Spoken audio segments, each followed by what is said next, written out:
to be comptroller of the currency, and her recent comments on those of us who are actually asking questions about her background, because they're pretty outrageous, and I think it's time, in some ways, we got to stop. We need to put an end to this notion that you can't criticize someone for their ideas without being charged with things like maybe racism, which kind of gets me a little bit riled up, since I think I was one of the targets of her remarks. I've been down on the floor talking about some of the nominees that this administration's put forward. Some are so radical, far left. The ATF nominee was actually against the Second Amendment. He got withdrawn.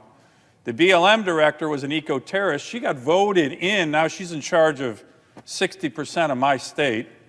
Remarkable. I think a lot of senators are going to reject that vote. And now we have a nominee to be the comptroller of the currency, Sala Amavora. She's charged with chartering, regulating, supervising all national banks. Really important position. For a capitalist economy in particular, there's a problem though, Mr. President. It doesn't seem like she much likes banks, or for that matter, the free market, or for that matter, capitalism, or the financial system in America. So senators have been coming down the floor in committee, asking questions, doing our due diligence on this nominee. I want to commend Senator Toomey in particular, who has been doing that, and I've been joining him. So I'm going to talk a little bit more about her background and her ideas, which, by the way, have nothing to do with her race or her sex. Nothing. I just want to know what her ideas are. So I'm going to talk a little bit about that. 1989, graduate of Moscow State University, where she received the Lenin Personal Academic Scholarship. That's the Vladimir Lenin Personal Academic Scholarship. And from what we know about her writings, yes, she was raised in a communist country. That's nothing against her, but sometimes you get notions of capitalism, socialism, communism, Marxism. And her writings are something that are of interest to the committee, certainly to me, certainly to Senator Toomey, about what she believes in terms of the financial system. Socialism, communism. Here's what she tweeted in 2019, just 2 years ago. Until I came to the U.S., I couldn't imagine things like gender pay gap still existed in today's world. Say what you want about the old USSR, but there was no pay gap there. Markets don't always work best. That's a tweet 2 years ago. Say what you want about the old USSR, about Stalin and Lenin and the roughly 100 million people killed during their reign. Say what you want about the old USSR, the famine, the human degradation, the ill-fated violent attempts to snuff out freedom and liberty there and all across the world. She clarified, I never claimed men and women were treated absolutely equal in every facet of the old Soviet Union, but people's salaries were set by the state in a gender-blind manner. Those things are still a pipe dream in American society. I mean, listen to her. This is just 2 years ago. Still talking about the golden days of the USSR. There was gender equity, all right. Both sexes starved equally. And if you complained, you were sent to Siberia, regardless if you were a man or a woman. But, Mr. President, her nostalgia for socialist communist policies doesn't end with pay disparities. She has advocated for expanding the Federal Reserve's mandate to include the Federal Reserve People's Ledger, as she has written about, a people's ledger, by separating the lending function from the monetary function. The proposed reform that she's talked about will effectively, quote, end banking as we know it. This was written in 2014 as a professor. These are radical ideas. These are ideas. And this person is supposed to be charged with being in charge of the financial system of America. Capitalism, some of us still believe in capitalism here, some don't. But it's okay to question these ideas. She's put them out there. The ranking member of the Banking Committee has asked for her a copy of her thesis. Now, every member going through confirmation of the Senate is supposed to give up any writings that she had. This used to be on her CV until a couple years ago, then she deleted it. It's called Karl Marx's Economic Analysis in the Theory of Revolution in the Capital. So, Senator Toomey's asked for that.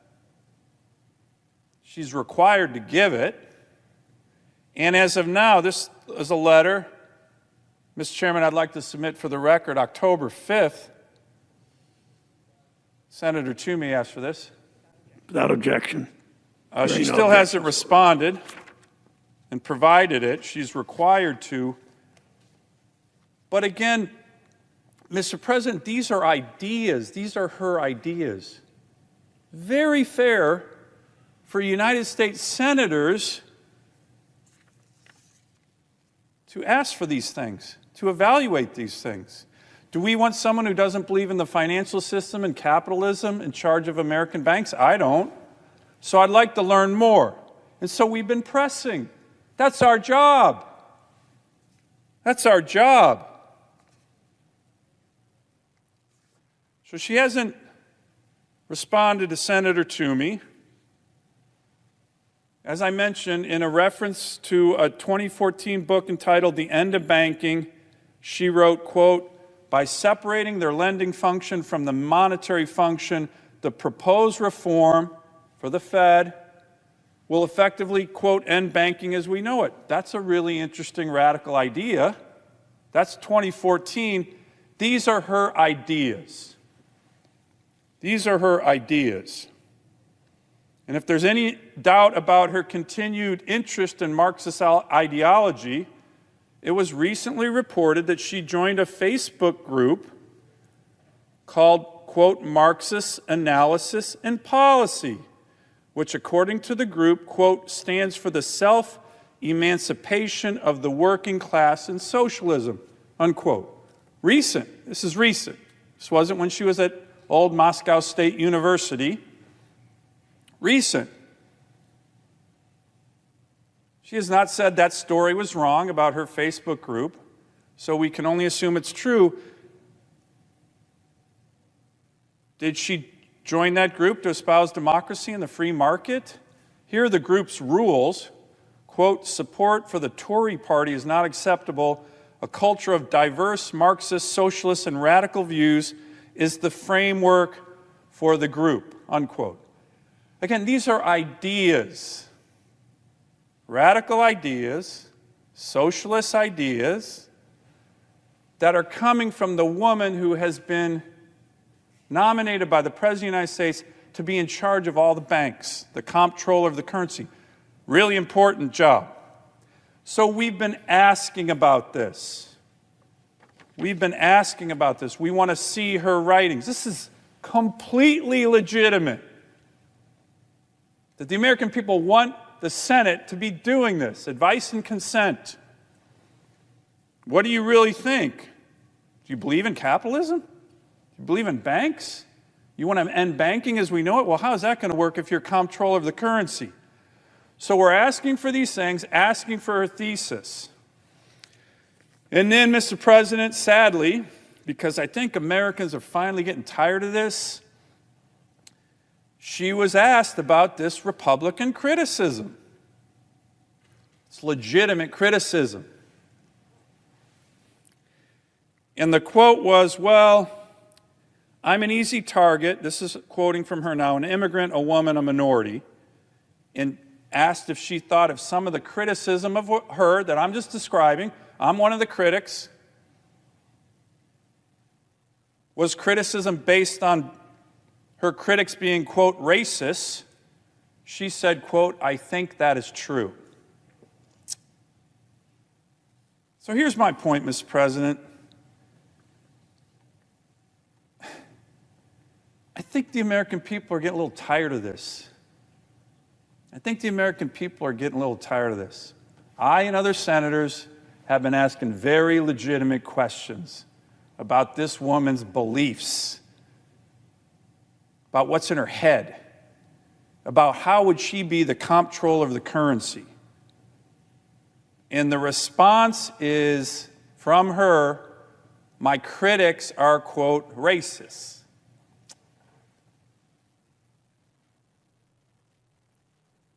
Let me be a little more blunt. This is patently absurd. United States senators are allowed to ask questions, sometimes pointed questions of nominees. The presiding officer certainly has done that in his career, and I respect that.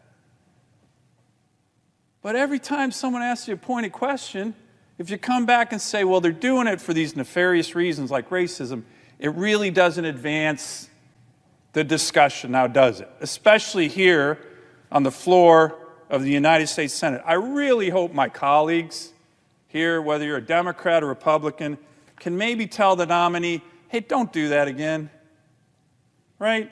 Don't do that again. These senators are asking, I think I'm asking, very legitimate questions. Like, number one, do you believe in capitalism? Do you believe in the financial system of America? You're going to be put in charge of it. I think it's quite legit to ask her that. Her writing indicates she doesn't. This nominee has some very troubling views. We are allowed, in fact, we are required to fully vet nominees. And calling senators racist or sexist for doing so, this vetting, is actually a disgraceful tactic that they might have used in the Soviet Union, that they might have used at Moscow State University in other eras to silence voices. But it's not going to work here on the Senate floor. So the nominee needs to drop that tactic. You're not going to silence me. You're not going to silence Senator Toomey. And I would just say this more generally, and we all know it, and we all feel it. Americans, men, women, black, white, brown, native, non-native, people are starting to get tired of this tactic that when you criticize someone on their beliefs, they try to silence you or cancel you or end the discussion by bringing out you're the racist criticism. Let's not do that here. This nominee needs to come forward, needs to answer questions, needs to provide us with her thesis, which is about her beliefs on socialism and capitalism. And we're going to continue to do our business in the vetting. But I can tell you, I'm one senator who is not going to be silenced by a woman who's being criticized, a nominee, it doesn't matter woman or man, who's being criticized for very legitimate reasons and then turns around and tries to slander her critics. It's not going to work. As a matter of fact, I think it's going to make it much harder for this nominee to be confirmed. I hope my colleagues look hard at her record, and I hope those who are advising her tell her to tone it down. Those tactics might work in the Soviet Union, where she seems to have a lot of affection for still, but they're not going to work in the United States of America, and they're really not going to work in the halls of the United States Senate. I yield the floor. Is it fair to say the president denied ever discussing WikiLeaks with Mr. Stone and denied being aware that anyone associated with his campaign discussed WikiLeaks with Stone? I'm sorry, could you repeat that one? Is it fair then that the president denied knowledge of himself or anyone else discussing WikiLeaks dumps with Mr. Stone? Yes. Okay.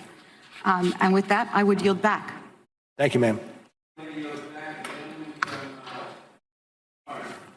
Thank you, Mr. Chair. Mr. Mueller, over here. Mr. Mueller, did you indeed interview for the FBI director job one day before you were appointed a special counsel? My understanding, I was not applying for the job. I was asked to give my input on what it would take to do the job, which triggered the interview you're talking about. So you don't recall on May 16th, 2017, that you interviewed with the president regarding the FBI director job? I interviewed with the president, and Regarding the FBI director job? It was about the job and not about me applying for the job. So your statement here today is that you didn't interview to apply for the FBI director job? That's correct. So did you tell the vice president that the FBI director position would be the one job that you would come back for? Don't recall that one. You don't recall that? No. Okay.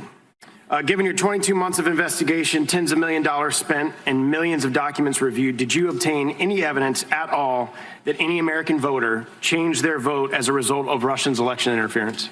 I'm not going to speak to that. You can't speak to that? After 22 months of investigation, there's not any evidence in that document before us that any voter changed their vote because of their interference, and I'm asking you based on all the documents that you reviewed. That was outside our purview. Russian meddling was outside your purview? But the impact of that meddling was undertaken by other agencies. Okay, you stated in your opening statement that you would not get into the details of the Steele dossier. However, multiple times in volume 2 on page 23, 27, and 28, you mentioned the unverified allegations. How long did it take you to reach the conclusion that it was unverified? I'm not going to speak to that. It's actually in your report multiple times that it's unverified, and you're telling me that you're not willing to tell us how you came to the conclusion that it was unverified. True. When did you become aware that the unverified Steele dossier was included in the FISA application to spy on Carter Page? I'm sorry, what was the question? When did you become aware that the unverified Steele dossier was included in the FISA application to spy on Carter Page? I'm not going to speak to that. Your team interviewed Christopher Steele, is that correct? Not going to get into that. You can't tell this committee as to whether or not you interviewed Christopher Steele in a 22-month investigation with 18 lawyers. As I said at the outset, that is one of the investigations that is being handled by others in the Department of Justice. Yeah, but you're here testifying about this investigation today. And I am asking you directly, did any members of your team or did you interview Christopher Steele in the course of your investigation? And I am not going to answer that question, sir. You had 2 years to investigate. Not once did you consider it worthy to investigate how an unverified document that was paid for by a political opponent was used to obtain a warrant to spy on the opposition political campaign. Did you do any investigation in that whatsoever? I do not accept your characterization of what occurred. What would be your characterization? I'm not going to speak any more to it. So you can't speak any more to it, but you're not going to agree with my characterization. Is that correct? Yes. The FISA application makes reference to Source One, who was Christopher Steele, the author of the Steele dossier. The FISA application says nothing Sources One's reason for conducting the research into Candidate One's ties to Russia, based on Sources One previous reporting history with FBI, whereby Source One provided reliable information to the FBI. The FBI believes Source One's reporting herein to be credible. Do you believe the FBI's representation that Source One's reporting was credible to be accurate? I'm not going to answer that. So you're not going to respond to any of the questions regarding Christopher Steele or your interviews with them? Well, as I said at the outset this morning, that was one of the investigations that I could not speak to. Well, I don't understand how, if you interviewed an individual on the purview of this investigation that you're testifying to us today, that you've closed that investigation, how that's not within your purview to tell us about that investigation and who you interviewed. I have nothing to add. Okay, well, I can guarantee that the American people want to know. And I'm very hopeful and glad that AG Barr is looking into this and the Inspector General is looking into this, because you're unwilling to answer the questions of the American people as it relates to the very basis of this investigation into the president and the very basis of this individual who you did interview. You're just refusing to answer those questions. Can't the president fire the FBI director at any time without reason under Article 1 of the Constitution? Yes. Article 2? Yes. That's correct. Can't he also fire you as special counsel at any time without any reason? I believe that to be the case. Under Article 2? Well, hold on just a second. You said without any reason. I know that special counsel can be fired, but I'm not certain.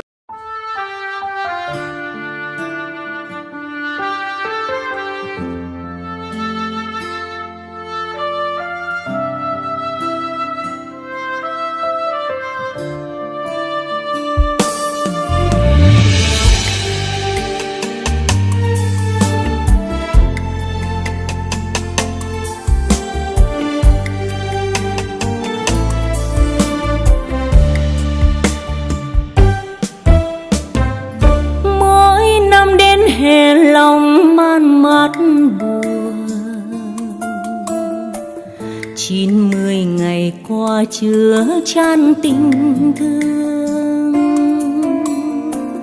Ngày mai xa cách hai đứa hai nơi, phút gần gũi nhau mất rồi, tạ từ là hết người ơi. Tiếng ve nức nở buồn hơn tiếng lòng, biết ai còn nhớ đến ân tình không. Đường xưa in bóng hai đứa nay đâu, những chiều hẹn nhau lúc đầu giờ như nước trôi qua cầu. Giá biết bạn lòng ơi, thôi nay xa cách rồi, kỷ niệm xin nhớ mãi. Buồn riêng một mình ai, chờ mong từng đêm gối chiếc, mối u hoài này anh có hay.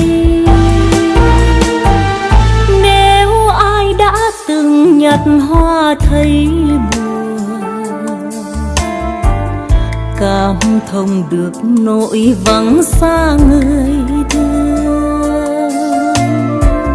Màu hoa phượng thắm như máu con tim, mỗi lần hè sang kỷ niệm, người xưa biết đâu mà tìm.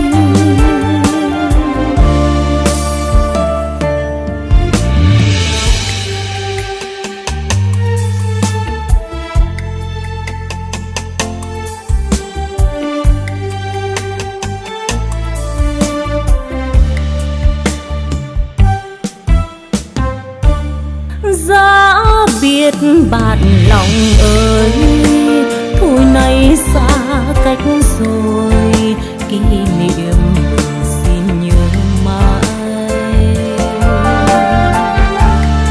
Buồn riêng một mình ai, chờ mong từng đêm gối chiếc, mối u hoài này anh có hay. Nếu ai đã từng nhặt hoa thấy buồn, cảm thông được nỗi vắng xa người thương. Màu hoa phượng thắm như máu con tim, mỗi lần hè sang kỷ niệm, người xưa biết đâu mà tìm. Màu hoa phượng thắm như máu con tim, mỗi lần hè sang kỷ niệm, người xưa biết đâu mà tìm. Màu hoa phượng thắm như máu con tim, mỗi lần hè sang kỷ niệm, người xưa